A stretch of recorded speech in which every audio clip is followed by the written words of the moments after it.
সবার পিছে সবার নিচে, সব হারাদের মাঝে।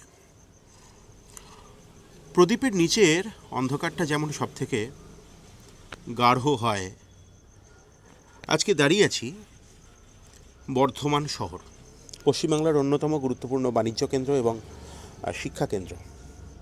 বিশ্ববিদ্যালয়, বাজার, প্রশাসনিক দপ্তর সব মিলিয়ে জমজমাট সহস্রাব্দ প্রাচীন এই জনপদ। এই শহরেরই একদম প্রায় প্রাণকেন্দ্রের কাছাকাছি বলা যায়। আপনারা যারা বর্ধমানের বাসিন্দা নন, আমার দর্শক, তারা কার্জন গেটকে প্রত্যেকেই চেনেন। কার্জন গেটের একদম উপকণ্ঠে বলা যায় এই জায়গা বীরহাটা, তার শহরের ৩৫ নম্বর ওয়ার্ড। সেই ৩৫ নম্বর ওয়ার্ডে এই যে অঞ্চল কোড়াপাড়া, এখানেই মূল নিবাসী বা আদিবাসী এই অঞ্চলে আলো এসে পৌঁছয় না। স্বাভাবিকভাবেই মেইন স্ট্রিম বা ডিজিটাল মিডিয়ার ক্যামেরা এসে পৌঁছয় না, কিন্তু এনাদের কি বঞ্চনা, এনাদের কি দাবি, এনাদের কি ক্ষোভ, কি সঙ্গত চাহিদা, সেই নিয়ে কথা বলবো। দেখুন, অন্ন, বস্ত্র, বাসস্থান, শিক্ষা, স্বাস্থ্য, মানুষের একদম প্রাথমিকতম দাবি, সঙ্গততম দাবি এবং অধিকার, তার থেকেও বড় কথা অধিকার।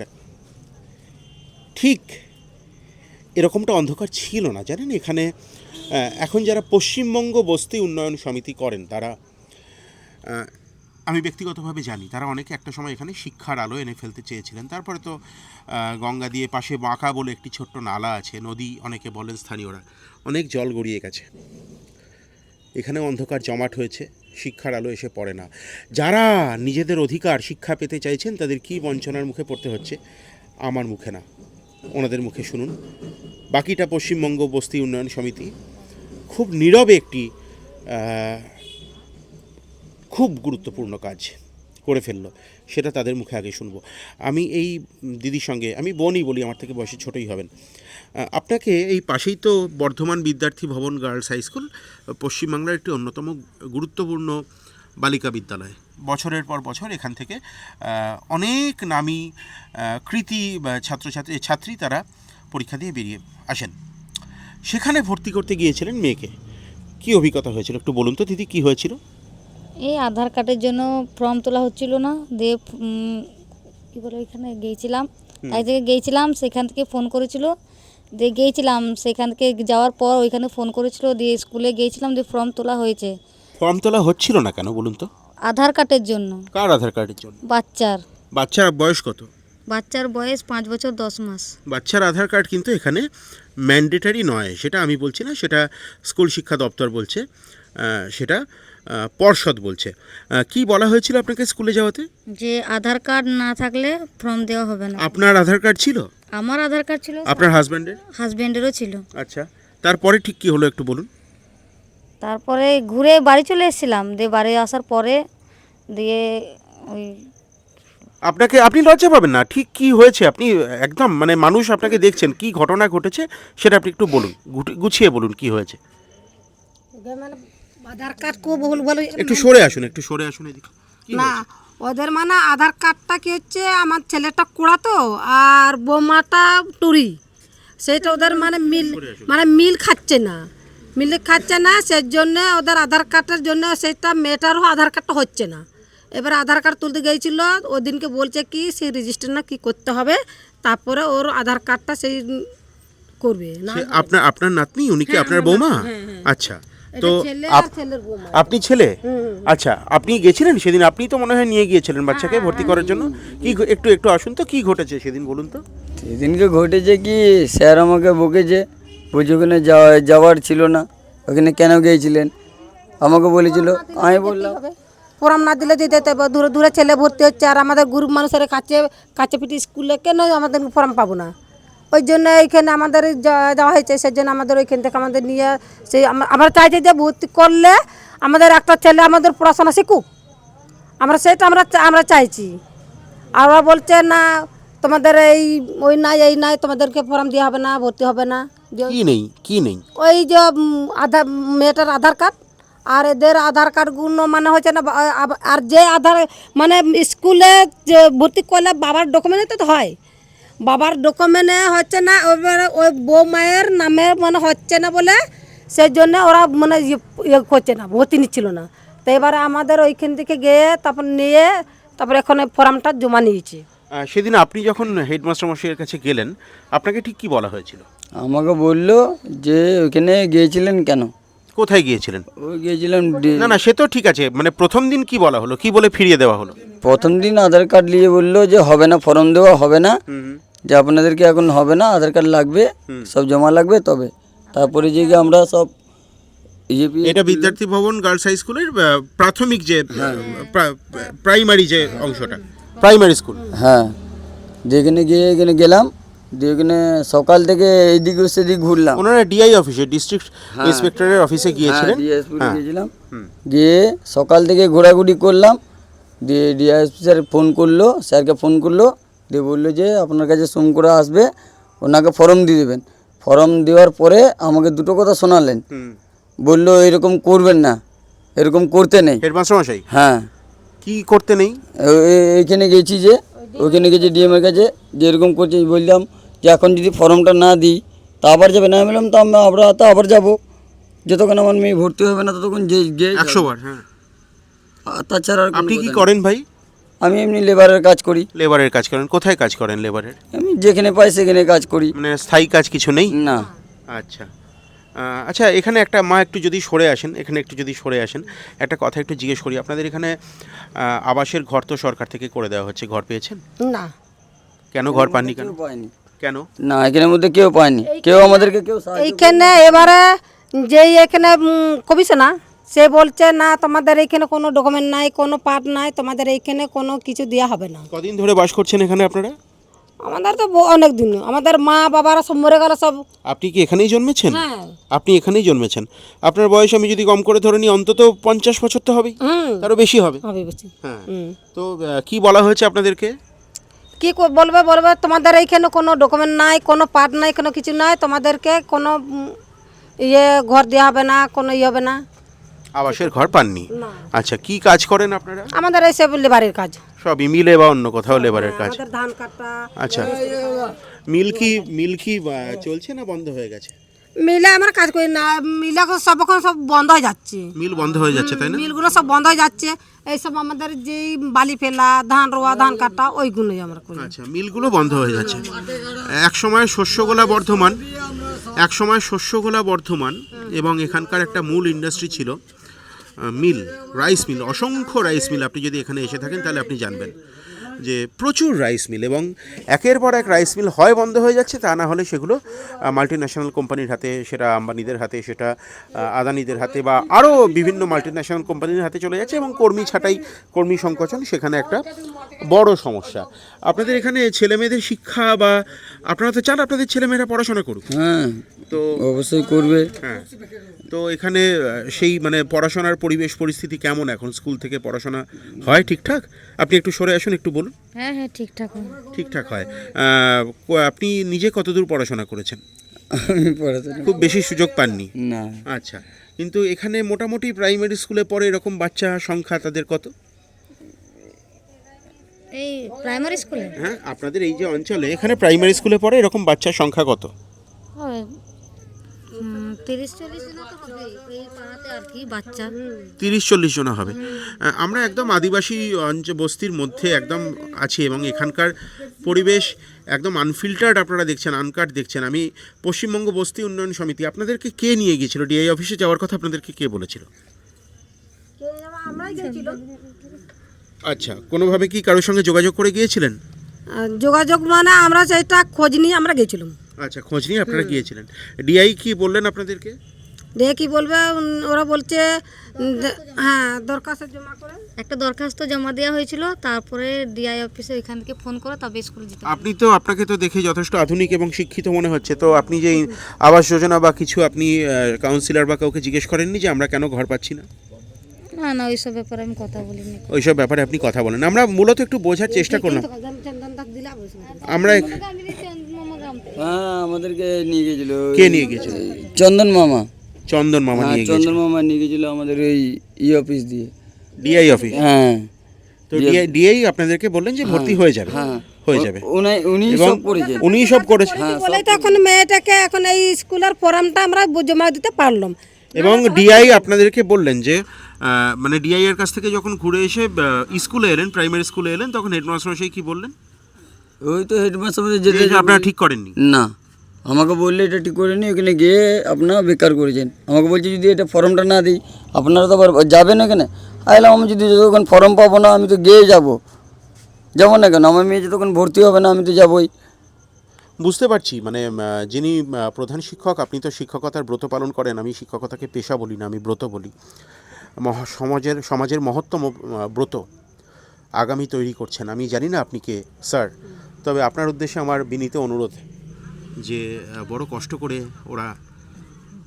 ওনারা ওনাদের শিশুদেরকে বিদ্যার অঙ্গনে পাঠাচ্ছেন, মানে কোনোভাবে কোনো হুইমসের জন্য এবং বেআইনি কোনো কাজের কারণে যেন তাদের শিশুর শিক্ষার অধিকারটা না বঞ্চিত হয়। আপনি যেই হন, আপনি যে দল, মত, ধর্ম, বর্ণ, লিঙ্গ, মত নির্বিশেষে আপনি যিনিই হন, আপনি তো সবার উপরে একজন শিক্ষক। কোনোভাবে যেন তাদের শিক্ষার আলোটা তাদের কাছ থেকে কেড়ে নেবেন না। শুধু সীতাভোগ মিহিদানা নয়, মুখ্যমন্ত্রী যখন বলেছিলেন যে কলকাতা লন্ডন হবে, তখন এই বর্ধমান, সহস্রাব্দ প্রাচীন বর্ধমান ভেবেছিল যে লন্ডন যদি কলকাতা যদি লন্ডন হয় তাহলে বর্ধমান অন্তত ম্যানচেস্টার বা জাতীয় কিছু হবে। তাহলে গঙ্গা যদি টেমস হয় তাহলে বাঁকা, এখানে বাঁকা বলে একটি ছোট্ট নালা, নদী অনেকে বলেন স্থানীয়রা, বাঁকা তাহলে কি মোটামুটি গঙ্গার মতোই কিছু একটা হবে। সেগুলো হয়েছে কিনা সময় বলবে, তবে এখানে একটা ক্লক টাওয়ার হয়েছে, পরে কখনো আপনাদেরকে সুযোগ পেলে দেখাবো। এহেন বর্ধমান, এই বর্ধমানে একসময় মহারানী রাজপরিবার, তাকে জনপ্রতিনিধি হিসেবে পেয়েছিল বর্ধমান। বিনয় চৌধুরী দীর্ঘদিন অবিভক্ত কমিউনিস্ট পার্টি মানে 64 সালের আগে এবং পরে দীর্ঘদিন। তারপরে নিরুপম সেন, মানে সিঙ্গুর কাণ্ড, একদম মানে সপ্তকাণ্ড রামায়ণের সবথেকে গুরুত্বপূর্ণ কাণ্ড আমার বোধ হয় সিঙ্গুর কাণ্ড। সেই সিঙ্গুরের অন্যতম প্রধান স্থপতি, অনেকে বলেন ট্র্যাজিক হিরো, তার শহর বর্ধমান সম্পর্কে আমার নতুন করে কিছু বলার নেই। আজকে আপনাদের জ্ঞাতার্থে বলে রাখি, বর্ধমান আমার নিজেরও জন্মস্থান। এই বর্ধমান শহরে ঘুরতে ঘুরতে আপনাদেরকে একটা প্রতিবেদন আগেই দেখিয়েছি যে আদিবাসী পাড়ায় কী ধরনের বঞ্চনার শিকার, এবং সেই প্রতিবেদনের একদম শেষে আপনারা শুনেছেন আদিবাসী যুবক শঙ্কু সে কীভাবে বলল যে চন্দন মামা সে চিঠি লিখে দিয়েছিল পশ্চিমবঙ্গ বস্তি উন্নয়ন সমিতি বা সিপিআইএম, আপনি যাই বলুন না কেন, রেড ভলান্টিয়ার বা বিভিন্ন সময়ে তারা একদম সরকারের যে কাজ করা উচিত তারা সেই কাজ করেছেন। অনেকে কটাক্ষ ছুড়ে দিয়েছেন যে সিপিআইএম আস্তে আস্তে এনজিও হয়ে যাচ্ছে, একটা সেবামূলক সংগঠন হয়ে যাচ্ছে, রাজনৈতিক সংগঠন আর নেই।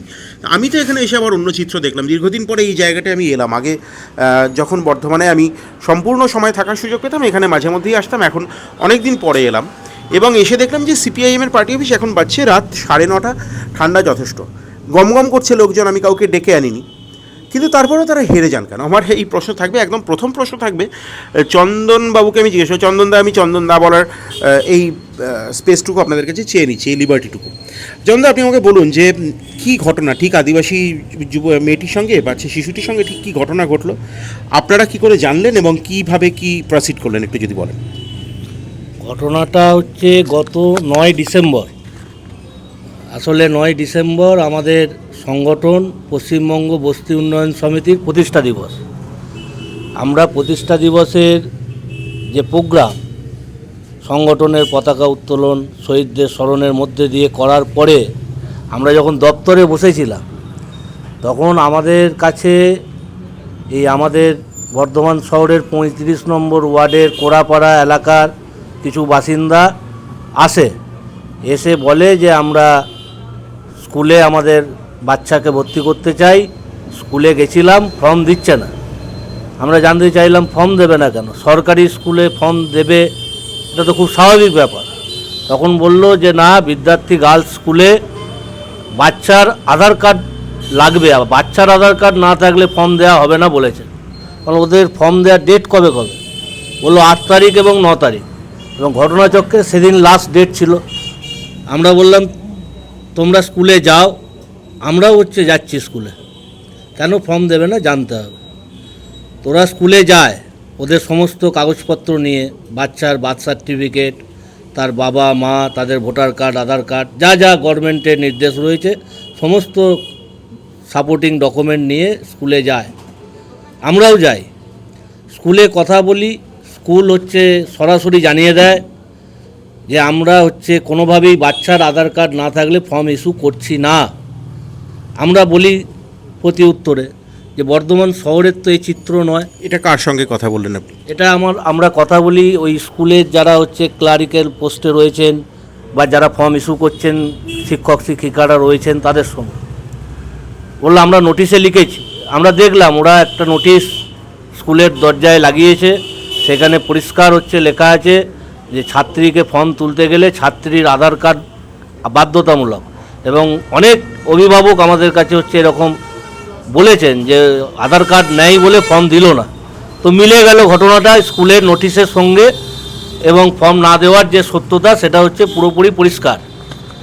আমরা বললাম যে বর্ধমান শহরের এই চিত্র নয়, অন্যান্য স্কুলের যে নোটিফিকেশন, সেই নোটিফিকেশন আমাদের কাছে আছে, আপনারা চাইলে দেখাতে পারি। সেখানে পরিষ্কার বলা আছে যে কোনো ছাত্রছাত্রী ভর্তি হওয়ার ক্ষেত্রে তার বার্থ সার্টিফিকেট বাধ্যতামূলক, তার সাথে তার অভিভাবকের আধার কার্ড, ভোটার কার্ড, যদি ক্যান্ডিডেটের আধার কার্ড থাকে দিতে পারে। তো এখানে এটাকে বাধ্যতামূলক করা হচ্ছে কেন? তো ওরা বললো যে না, অন্য স্কুলে হতে পারে, আমাদের স্কুলে হবে না, আমরা জানি না, আমাদের স্কুলে আধার কার্ড ছাড়া আমরা অ্যালাউ করিনি কাউকে। এই বলে ওরা 9 তারিখে লাস্ট ডেট, ফর্ম দেয়নি। সাথে সাথে আমরা আমাদের সংগঠন পশ্চিমবঙ্গ বস্তি উন্নয়ন সমিতির পক্ষ থেকে আমরা আমাদের বর্ধমান জেলার যিনি ডিআই রয়েছেন প্রাথমিক শিক্ষার আর কি, প্রাইমারি এডুকেশনের যিনি ডিআই রয়েছেন, তার কাছে আমরা লিখিত সংগঠনের পক্ষ থেকে হচ্ছে আমাদের ডেপুটেশন দিই। সেখানে আমরা হচ্ছে পরিষ্কারভাবে এই কথাগুলি তুলে ধরি। ডিআই সাহেব আমাদেরকে হচ্ছে প্রথমেই হচ্ছে বলেন যে আপনারা কি ভর্তি সংক্রান্ত কোনো বিষয়ে এসেছেন? আমরা বললাম না, আমরা সংগঠনের পক্ষ থেকে এসেছি, কোনো নির্দিষ্ট ভর্তির আবেদন নিয়ে আপনার কাছে আসিনি। আমরা এসেছি গভর্নমেন্টের পলিসি জানার জন্য, যে পলিসিটা কি। অন্যান্য স্কুলে আমরা দেখতে পাচ্ছি যে বাচ্চার আধার থাকতে হবে, বাধ্যতামূলক নয়। সেখানে একটা স্কুল, সরকারি স্কুল, সেখানে বাচ্চার আধার কার্ড না থাকলে ফর্ম দিচ্ছে না। তো এই বিষয়টা আমাদের কাছে পরিষ্কার হওয়া উচিত। যে কোনো একটা নির্দিষ্ট নিয়ম তো মানতে হবে। একদম। ডিআই সাহেবও হচ্ছে আমাদের সঙ্গে সহমত পোষণ করলেন। উনি বললেন আপনি ঠিকই বলেছেন, এটা হওয়ার কথা নয়। আমরা বললাম তাহলে এটা কি হবে? এটা কি হবে? এটা তো পলিসির বিষয়ে চলে আসছে। তাই এখান থেকেই তো যত দুর্নীতির জন্ম নিতে পারে। তাহলে আমাদের কাছে এটা পরিষ্কার করতে হবে যে এর সলিউশন কি। তো উনি বললেন যে ঠিক আছে, আপনার ডেপুটেশনটা আমরা নিলাম, আপনি একটা কাজ করুন, এরকম যদি কেউ গিয়ে থাকে স্কুলে ফর্ম দেয়নি আধার কার্ড নেই বলে, আপনার সাথে কি কেউ এখন আছে? আমরা বললাম হ্যাঁ আছে, আমাদের কোড়াপাড়ার যিনি ছিলেন তাকে আমরা নিয়ে গেছিলাম সাথে করে। তো ওনাকে সামনে নিয়ে এলাম। উনি ডিআই সাহেব আমাদেরকে বললেন আপনি একটা দরখাস্ত লিখে দিন ওনাকে, যে আমি গেছিলাম স্কুলে আমার মেয়েকে ভর্তির জন্য, আধার কার্ড আমার। স্কুলটা জিজ্ঞেস করে কোন স্কুলটা জিজ্ঞেস করে। তো উনি বললেন যে হচ্ছে কোন স্কুলে আপনি হচ্ছে ভর্তি করতে গেছিলেন? বললো বিদ্যার্থী গার্লসে।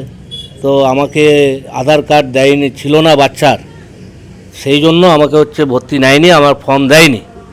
এবার খুব স্বাভাবিক ব্যাপার, এই কোড়াপাড়ার যারা হচ্ছে একেবারে খেটে খাওয়া শ্রমজীবী মানুষ, যাদের নুন আনতে পান্তা ফুরোয়, তারা এত তো হচ্ছে প্রশাসনিক বাধা নিষেধ বিধি, কোথায় গেলে কি করতে হবে এত বোঝে না। তো আমরা সাথে সাথেই হচ্ছে একটা দরখাস্ত লিখে দিই, এবং সেখানে তার সাথে বাচ্চার বার্থ সার্টিফিকেট সহ তার বাবা মার ভোটার কার্ড, আধার কার্ড, এমনকি এই বিদ্যার্থী গার্লস স্কুল যে নোটিশ করেছে যে বাচ্চার আধার কার্ড দিতে হবে, সেই নোটিশের কপি পর্যন্ত অ্যাটাচ করে আমরা ডিআই সাহেব, আমিও ছবি তুলেছি, আমি দেখতে পেয়েছি। আমরা ডিআই সাহেবকে জমা দিই। তো আমরা দেখলাম পরবর্তীতে যা হলো, ঠিক 10 তারিখে, আমরা যেদিন 9 তারিখে ডিআইকে মিট করলাম, 10 তারিখে ডিআই অফিস থেকে ফোন করে বলে যান স্কুলে। আপনাদেরকে না, আমাদের ফোন নম্বর তো আমরা ফোন নম্বর দিয়েছিলাম আমাদের সংগঠনের ডেপুটেশনে, সেটা নির্দিষ্ট, এবং যে অভিযোগ গার্জেন করেছে আমার বাচ্চাকে ভর্তি নেওয়া হয়নি তার ফোন নম্বর দিয়েছিলাম। তার অভিযোগে খুব স্বাভাবিকভাবেই তার বাড়ির লোককে ফোন করে ডিআই অফিস থেকে, একেবারে প্রশাসনিক যা নিয়ম সেই হিসেবেই। তো ডিআই সাহেব ফোন করে জানান যে আপনি স্কুলে যান, স্কুলের যিনি দায়িত্বে রয়েছেন প্রধান শিক্ষক, তার সঙ্গে কথা হয়েছে, উনি গেলে ফর্ম দিয়ে দেবে। তার পরবর্তীতে ওনারা 10 তারিখেই হচ্ছে স্কুলে গিয়ে ফর্ম সংগ্রহ করেন এবং জমা দেন। এই পদ্ধতিতেই হচ্ছে আজকে এই ভর্তি সংক্রান্ত যে বিষয়টা সাময়িক হলেও কিছুটা হচ্ছে স্বস্তি মিলেছে। এটা গেল একটা অংশের ক্ষেত্রে, কিন্তু এই বছরে আমরা যেটা লক্ষ্য করলাম, দুর্নীতির জাল এমন জায়গায় পৌঁছেছে যে গোটা শহর জুড়ে বিদ্যার্থী গার্লস তার বাইরে নয়, কোনো রকম স্বচ্ছতা না রেখে শুধুমাত্র আধার কার্ড না থাকার কারণে অসংখ্য ছাত্রছাত্রী যারা আমাদের দেশের ভবিষ্যৎ, রাজ্যের ভবিষ্যৎ, তারা শিক্ষার অধিকার যে রাইট টু এডুকেশন অ্যাক্ট একদম। বামফ্রন্ট সরকার এনেছিল বাচ্চাদের শিক্ষার আলোয় আলোকিত করার জন্য, তাদেরকে বঞ্চিত করার যে নেশা, সেই নেশাই হচ্ছে এরা। এটা কেন্দ্রীয় সরকারের আইন ছিল, তখন বামপন্থীরা বাইরে থেকে সমর্থন করছে অবশ্যই ইউপিএ গভর্নমেন্টকে। হ্যাঁ, একদমই তাই। সর্বশিক্ষা সেটা অভিযান তো তারই- বামপন্থী না দক্ষিণপন্থী আলাদা কথা। আমি আমার প্রতিবেদনেও বলছিলাম যে শিক্ষার আলো তো একদম প্রাথমিকতম মানে অধিকার, এটা দাবি মানে এটা অধিকারের মধ্যে পড়ে, মানে এটা যে কোনো দল, মত, ধর্ম, বর্ণ নির্বিশেষেই এটা। আমি আরেকটা প্রশ্ন আপনাকে একটু স্পেসিফিক্যালি করবো চন্দনবাবু, আপনি যেহেতু বস্তি উন্নয়ন সমিতির নেতৃত্ব, আমি এখানে খুব অবাক হয়ে দেখছিলাম যে একজন আদিবাসী ভদ্রমহিলা, প্রায় 50 বয়স, তিনি আমাকে বলছিলেন যে আবাস যোজনার কোনো ঘর বা কোনো ধরনের কোনো ফেসিলিটি তারা পান না। তারা এখানে কাউন্সিলরের সঙ্গেও কথা বলেছেন, তারা পান না। আমি কাউন্সিলরের সঙ্গেও কথা বলার চেষ্টা অবশ্যই করব, 35 নম্বর ওয়ার্ডের কাউন্সিলর, তার সঙ্গে আমি কথা বলার চেষ্টা করব, তার বক্তব্য আমি জানার চেষ্টা করব। আপনাকে আমার জিজ্ঞেস করার যে আপনারা কি সংগঠনগতভাবে কোনো উদ্যোগ নিয়েছেন, তাদের জন্য কিছু ভাবনা চিন্তা করেছেন? অবশ্যই আমরা বিগত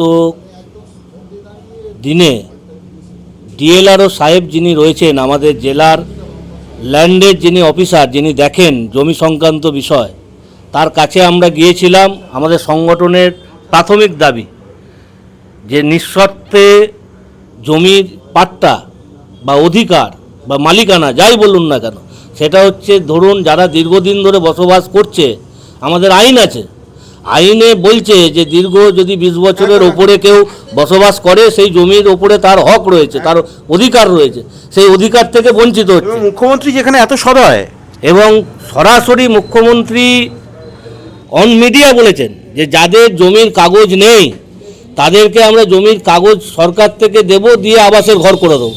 আমরা এই ইস্যু নিয়ে ডিএলআরও সাহেবের কাছে গিয়েছিলাম। ডিএলআরও সাহেবও আমাদের সঙ্গে এই বিষয়ে একমত হয়েছেন এবং উনি নির্দিষ্ট ফরম্যাটে আবেদন করার যে বিষয় সেটা আমাদেরকে বলেছেন। তার সাথে সাথে এটাও বলেছেন যে ওনারা চেষ্টা করবেন কিভাবে এটাকে হচ্ছে সুষ্ঠুভাবে করা যায়, আমাদেরও সহযোগিতা চেয়েছেন। নিশ্চিতভাবেই আমরা আগামী দিনে, উনি বলেছেন বিএলআরওর কাছে গিয়ে আমাদেরকে হচ্ছে এই অভিযোগ, আমাদের আবেদন সমস্ত কিছু জমা দেওয়ার ব্যাপারে আমরা আগামী দিনে তৈরি হচ্ছি।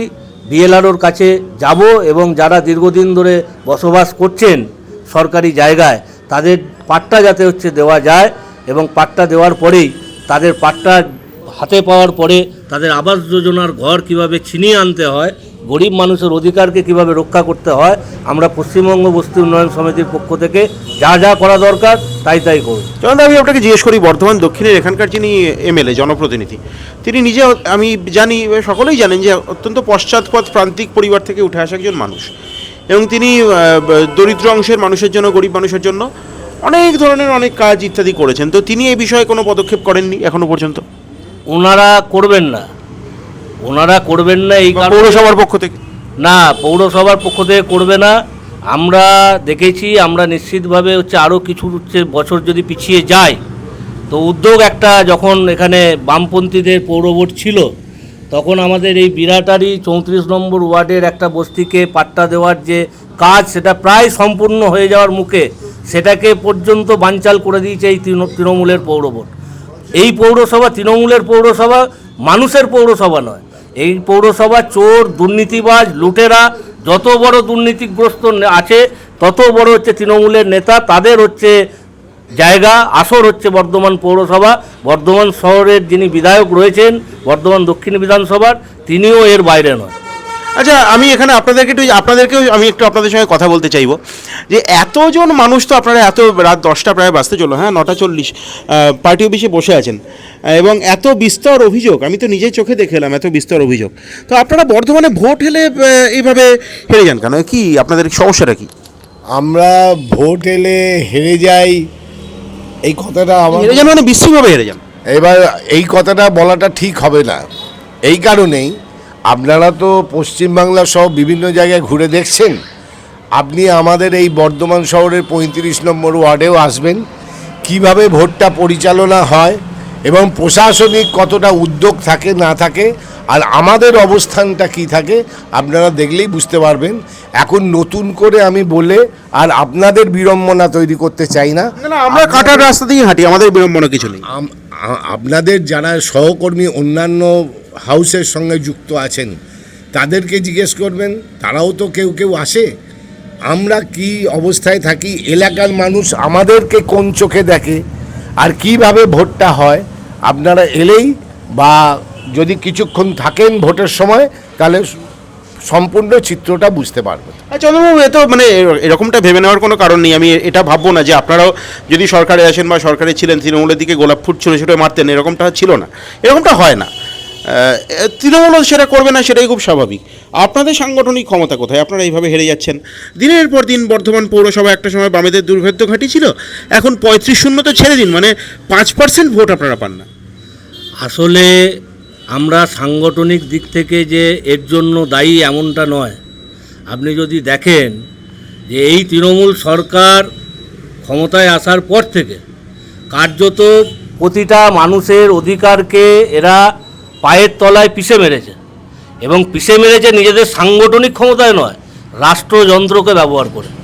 রাষ্ট্রের পুলিশ প্রশাসন, রাষ্ট্রের আমলা, তাদেরকে ব্যবহার করে কিভাবে মানুষের অধিকারকে প্রতিদিন কেড়ে নেওয়া যায় সেই পথে হেঁটেছে তৃণমূলের সরকার। আর আমরা যারা বাম আদর্শে বিশ্বাসী, আমাদের সময়ে এই চিত্র পশ্চিমবাংলা কেন গোটা দেশের মানুষ সাক্ষী থাকবে যে গণতন্ত্রের যদি পীঠস্থান হয় সেটা একমাত্র পশ্চিমবাংলাই ছিল গণতন্ত্রের পীঠস্থান, যেখানে গোটা দেশের মধ্যে জমির আন্দোলন, লাঙল যার জমি তার এই স্লোগানকে সামনে রেখে মানুষের জমির অধিকার থেকে গণতন্ত্রের অধিকার, মহিলাদের নিরাপত্তা, এই সবটাই বামপন্থীরা বামফ্রন্ট সরকারের আমলে মানুষকে দেখিয়ে দিয়েছিল যে গরিব মানুষের জন্যে যদি করার ইচ্ছা থাকে কি করা যায়। আর আজকে তৃণমূল কংগ্রেস ভয় খাচ্ছে আমাদের। আচ্ছা, বর্ধমান শহরের মূল ইস্যুটা, আপনি তো সিনিয়র মানুষ, আমি আপনাকে একটু জিজ্ঞেস করি, বর্ধমান শহরের মূল ইস্যুটা কী বলুন তো? মানে আপনারা 10-12 মানুষ বাইরে অনেকে দাঁড়িয়ে আছেন, তাদেরকে ক্যামেরায় ধরা যাচ্ছে না, এতজন মানুষ পার্টি অফিসে, মানে তো সিপিআইএমের সাংগঠনিক অস্তিত্ব এখনও টিকে আছে এরকমটা ধরে নেওয়া যায়। মানে ইস্যু কি আপনাদের? আগামী 2026-এ ভোটে নামবেন, ইস্যু কি? আমাদের ইস্যু হচ্ছে, মূল লক্ষ্য হচ্ছে রাজ্যে এবং কেন্দ্রে যে দুটো মানে দল সরকার চালাচ্ছে সেই সরকারকে পরাজিত করা। না, আমি বর্ধমানের স্থানীয় ইস্যুর কথা জিজ্ঞেস করছি। স্থানীয় ইস্যুর ব্যাপারে আমার পূর্ববর্তী বক্তব্য বলে দিয়েছি যে নির্বাচনটা কীভাবে হয়। নির্বাচন যদি সমস্ত মানুষ যদি তার ভোটাধিকার প্রয়োগ করতে পারতেন, আমার তো মনে হয় রেজাল্ট অন্যরকম হতো। আপনি দেখেন যে গোটা পৌরসভাটা একদম মানে 35-0 পৌরসভা। আপনাদের সময় 34-1 ছিল, আপনাদের সময় 34-1 ছিল, হ্যাঁ আপনাদের সময় 34-1 ছিল, 34-8ও ছিল, মানে 30-5 ছিল, হ্যাঁ ছিলেন, ছিল, বরাবরই জিতে এসছেন। কিন্তু আপনার গত 13 পৌরসভা নির্বাচনের পর থেকে আমি একটা চিন্তা করতে পারো, একটা গণতান্ত্রিক দেশ বা আমাদের একটা বর্ধমান পৌর এলাকায় যেখানে বাম দুর্গ ছিল এবং যে সমস্ত মানুষরা বামফ্রন্টকে ভোট দিতেন তারা হঠাৎ করে একবারে হয়ে গেল, তারা কি ভোট দিতে পারছে সবাই? মানে মানুষের আস্থা অর্জন করতে পারছেন? মানুষের আস্থা অর্জন করতে পারছি না এটা বললে ভুল হবে। মানুষের আস্থা আছে, কিন্তু মানুষ তার আস্থার যে সঠিক প্রয়োগ, আমার আস্থা আছে কিন্তু প্রয়োগ যেখানে করার সেইখানে আমার মনে হচ্ছে মানুষ ঠিক তার আস্থার প্রয়োগ করতে পারছে না। কারণ আমরা গণতন্ত্রে যেটা বুঝি, গণতন্ত্র বলতে বলতে কি মানুষ তার গণতান্ত্রিক অধিকার প্রয়োগ করবে, তখন আমরা বুঝবো আমাদের ওপর আস্থা আছে কি নেই। মানুষ তার গণতান্ত্রিক অধিকার প্রয়োগ করতেই পারছে না, তাহলে তার আস্থা আছে কি নেই এইটা আমরা কি করে বুঝবো? তবে আমরা সাধারণভাবে মানুষের খুব কাছে মিশি, তো মানুষ আমাদেরকে কিন্তু বলছে যে আমরা যদি ঠিক মতন গণতান্ত্রিক তাদের যে প্রয়োগের অধিকার যদি আমরা তাদেরকে দিতে পারি বা তারা যদি সেইভাবে পায়, তবে তারা কি করবে আমার মনে হয় একটু। যেমন আমার একেবারে শেষ প্রশ্ন আপনার কাছে থাকবে। আমি এখানে শুনছিলাম, আমার নিজেরও যেহেতু বর্ধমানের সঙ্গে যথেষ্ট নিবিড় যোগাযোগ, আমি জানি যে এখানে শহরে বাস ঢুকতে না পারা, কৃষিভিত্তিক শহর, মূলত চারপাশে যে গ্রাম, দক্ষিণ দামোদর ইত্যাদি যে সমস্ত গ্রাম আছে, সেখান থেকে মানুষ এসে এখানকার অর্থনীতিকে পুষ্ট করে। বাস ঢুকতে না পারা ইত্যাদি হচ্ছে এখানকার একটা জ্বলন্ত সমস্যা। এটাকে আপনারা কীভাবে অ্যাড্রেস করবেন? ঠিকই তো, ব্যবসা তো শুকিয়ে যাচ্ছে বলে দাবি করছে, কিন্তু এত ইস্যু আপনাদের কাছে, ইস্যুর অভাব তো নেই, আপনারা কীভাবে সেটাকে অ্যাড্রেস করছেন? না আপনি ঠিকই বলেছেন, আমাদের এখানে বর্ধমান শহরে বাস ঢুকতে না পারা একটা বড় জ্বলন্ত ইস্যু। এই ইস্যু সহ আপনি যদি দেখেন যে তৃণমূলের আমলে যত আমাদের পুকুর দিঘি আছে সেগুলোকে ভরাট করে দেওয়া, সেই ভরাট করে প্লটিং করে তাকে প্রমোট করা, এই কাজও তৃণমূল করছে। তো এই বাস বর্ধমান শহরে বাসের যে প্রবেশ করতে দিতে হবে, তার সাথে সাথে আমাদের এই পাশেই আমাদের এই বিরাটা অঞ্চলের শশাঙ্ক বিল, যেটাকে বুঝিয়ে দেওয়ার পুরো পরিকল্পনা তৃণমূল করে ফেলেছিল। শশাঙ্ক বিল বললে এখানকার বাইরের মানুষ বুঝতে পারবেন না, বিষয়টা একটু বুঝিয়ে বলতে হবে। আমাদের শশাঙ্ক বিল বলতে আমাদের এই বিরাটা চত্বরেই ঠিক বিরাটা ব্রিজ থেকে আপনি নেমে যদি বাঁ দিকে দেখেন, দেখবেন একটা সামনে অনেক বাড়ি রয়েছে, মার্কেট রয়েছে, ওই জন্য রাস্তা থেকে হয়তো দেখা যায় না, কিন্তু প্রায় আপনি দেখেন 20 থেকে 25 বিঘের ওপরে একটা বড় জলাশয়, অনেক পরিযায়ী পাখি এখনও সেই আসে। তো সেই বিলটাকে বুঝিয়ে দিয়ে সেখানে প্রমোট করার যে পরিকল্পনা, যা তৃণমূল করছে আর কি গোটা রাজ্য জুড়েই, জলাশয়গুলোকে ভরাট করার কাজ, প্রমোট করার কাজ, এই বিষয়গুলো নিয়ে আমরা নাগরিক কনভেনশন করেছি।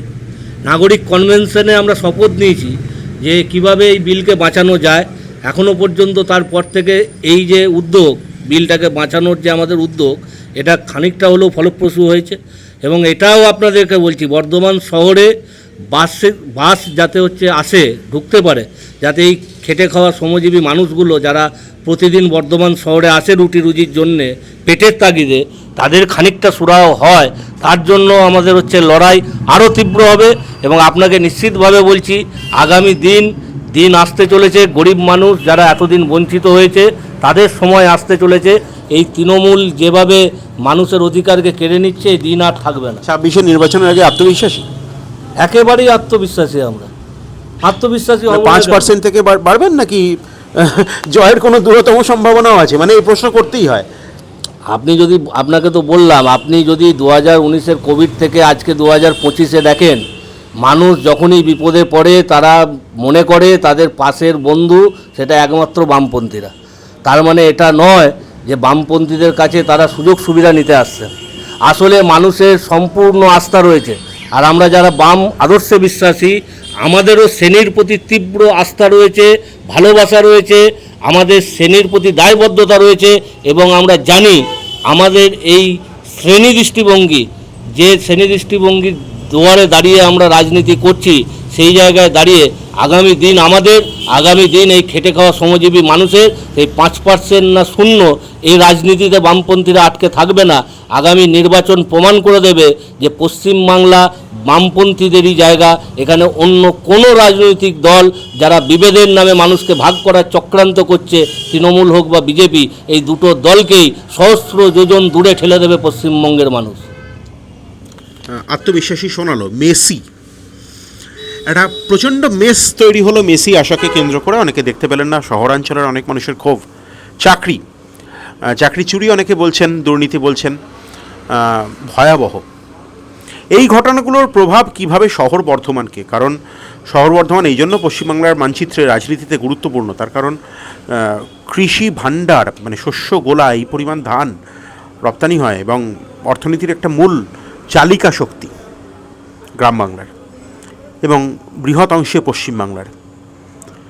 কথা বলবো অবশ্যই আগামী দিনেও বর্ধমান শহরের অলিতে গলিতে আমরা পৌঁছে যাব, যেমন আমরা অতীতে পৌঁছে গিয়েছি মুর্শিদাবাদ, অতীতে পৌঁছে গিয়েছি হুগলি, বীরভূম, খণ্ডঘোষ, রায়না সহ পশ্চিমবাংলার বিস্তীর্ণ জায়গায়, উত্তর চব্বিশ পরগনা। এরকম আরও আপবিটস কন্টেন্টসের জন্য আপনার চোখ থাকতেই হবে প্রবীর সৌরভের ইউটিউব চ্যানেলে।